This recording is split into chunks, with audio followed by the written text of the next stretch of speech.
Hello, Lion Golf Academy members and guests, and welcome back to another episode. So before I start this, happy Thanksgiving. I know I'm thankful for a lot of things in my life. I'm also thankful for the support I'm receiving here with every series that we do. And just to let you know, everything from this channel, once we get it up and running, all proceeds are going to go to the Hill to Hood Foundation, which is a foundation I've aligned with my golf academies, where we plan to send everything that we make to that foundation. Now, that foundation introduces golf to low-income children. So if you don't mind hitting that like and subscribe, it really helps to grow the channel and eventually get more children in this game. Now, as we say that, we're going to talk today about sequencing. Now, what I see in sequencing in the golf swing and what some misconceptions are out there, what I see people practicing on the range, and I wish I can go up and tell them, hey, that's the wrong stuff to do.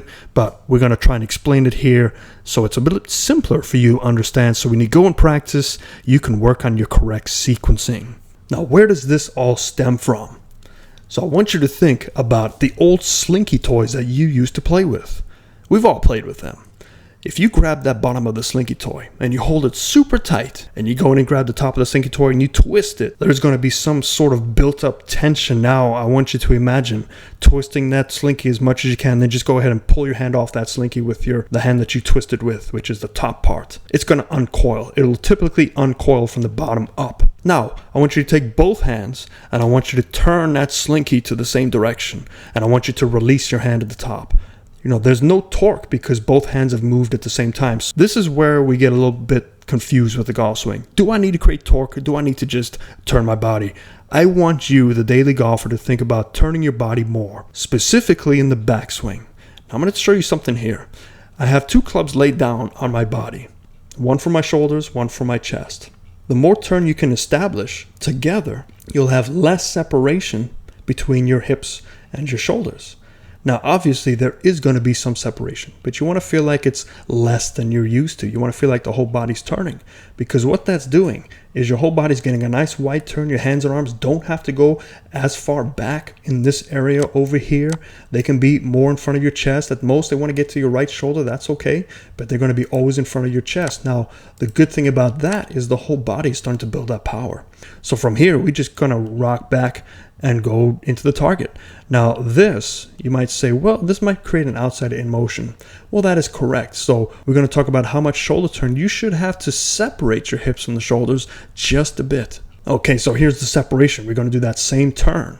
Once we get to about midway point, shoulders kind of separate slightly from the hips. Now what that's going to do is it's going to allow you some torque, and it's also going to give you the adequate room for your hands and arms to kind of drop down in.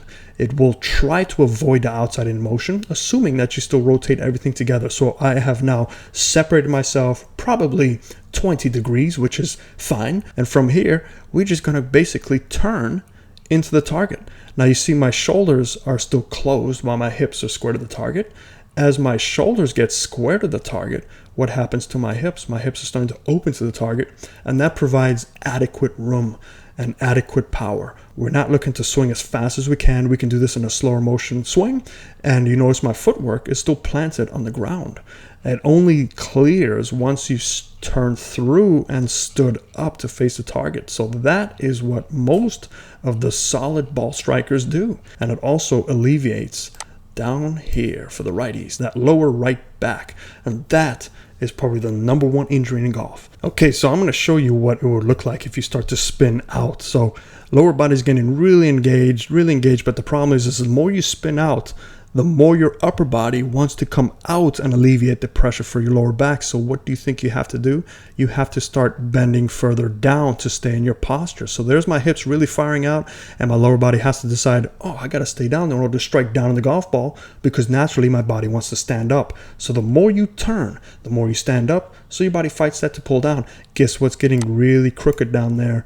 Is good old right back, and that's where the injuries occur. And then the only way out of this posture is to really drive down and then come on up. But look at my spine tilt. Look at that tilting action. That is not what you would like, because there's just too much up and down motion to time.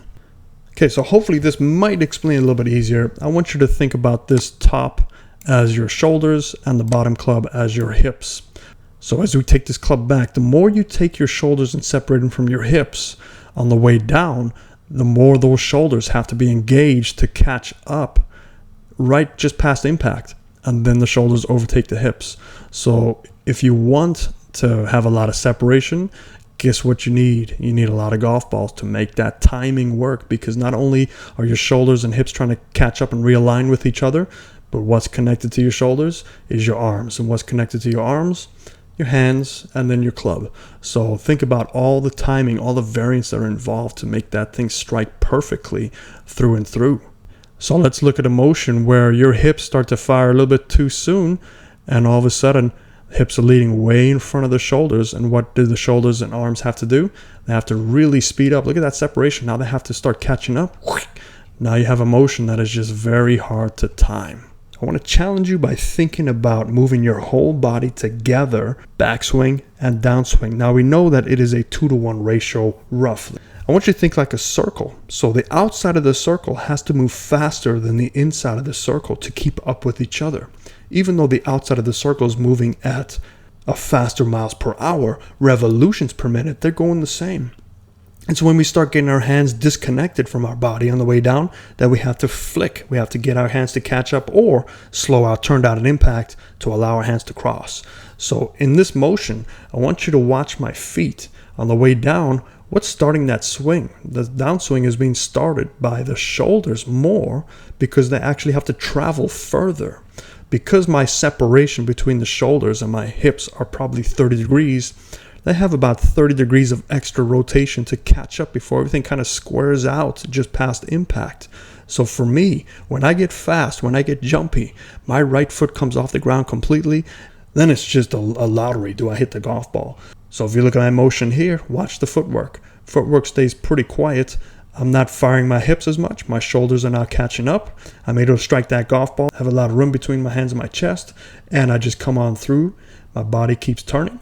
I finish in a taller position here. There's less pressure on that lower back, and my back has been feeling a lot better as a result. And then one that is overlooked, and I think that this might help you with sequencing as well. Do you look at the golf ball as the target, or do you look at the end of your swing as the target in terms of where your swing is going? If you look at the golf ball at the target, what typically happens is we throw everything at the golf ball, and then we kind of just stop after that, meaning our swing doesn't come to a full finish. It's not exactly a swing. And what you'll see here is when I strike that golf ball with this mentality, where I'm just thinking about hitting the golf ball, watch what happens.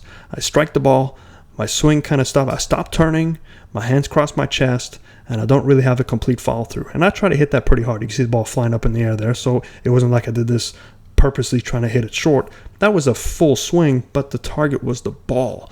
So here's the one where I'm trying to hit my back with my club head and let the ball get in the way of the swing. As I come on down, you can see there's a little bit more body rotation, but watch past impact. My body still keeps turning. So look at all that turn coming through. It's alleviating the pressure because I can stand up a little bit quicker, and my whole body, so my hips are firing through, and the club bounced off the back. I want you to take a look at your swing, videotape your swing, look at your sequencing, look at your footwork, make sure your feet aren't moving all over the place. It's about balance, rotation, staying in your posture as best as you can, and just having control.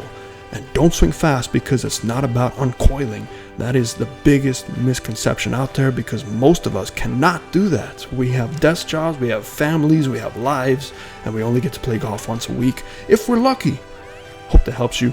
If you like this, hit that like and subscribe. Really helps the channel grow once again, and we will see you next time. Happy Thanksgiving, everybody, and don't forget, set your scales back 10 pounds. Fairways and greens.